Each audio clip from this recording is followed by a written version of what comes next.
Sveiki, mani sauc Maija Dagnija Krēgere, un šī ir Šarlote Lablaika. Sveiki! Mēs esam no Jaņa Rozentāla mākslas skolas 4. kursa. Saikne ar Līgu ir jau no pašas bērnības. Līga ir manas mammas labākā draudzene, kas ir arī kļuvusi par manējo labāko draudzeni. Glezna ir sadalīta 3 daļās – fons, tvaika lokomotīve un pļava. Katram plānam tiek piešķirta sava personība. Glezna ir uzgleznota realistiski ar sapņainu garšu. Gleznas izmērs ir 18 uz 20 centimetriem, un tā ir gleznota 2021. gadā.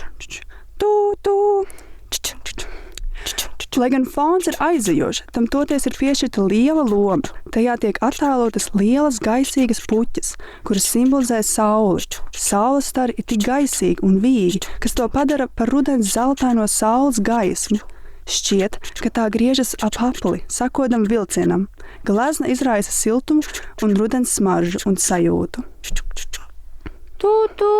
Tvaika lokomotīve gleznā ir galvenais tēls. Tas ir sadalīts 3 daļās – lokomotīve un 2 vagoni.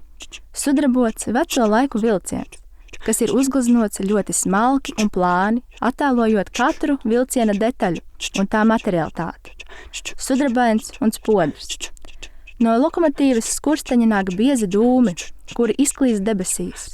Dūmi atgādina piena ceļu naksnīgajās debesīs.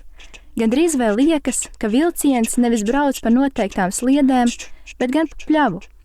Tā liekot aizdomāties, ka vilciens ir brīvs un var braukt, kur vien vēlas. Brīvība. Trešā daļa ir pļava, kura aizsadz gleznas apakšējo trešdaļu, gleznot ar biezākiem zāles zaļo tūņu triepieniem, atsadzot apakšējos rūzganos tūņus. Zāles stiebri ir gleznot ar tādu rīku kā ķemmīti, kas gleznai piešķīra faktūru un dzīvīgumu.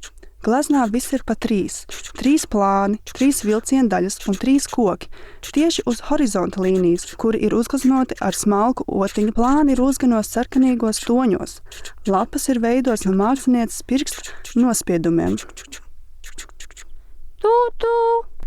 Kā jau minēts, gleznā tiek likts uzsvars uz ciparu 3. 3 lietas, labas lietas. Gala pietura Līgas ķēmas izstāde izkopjam!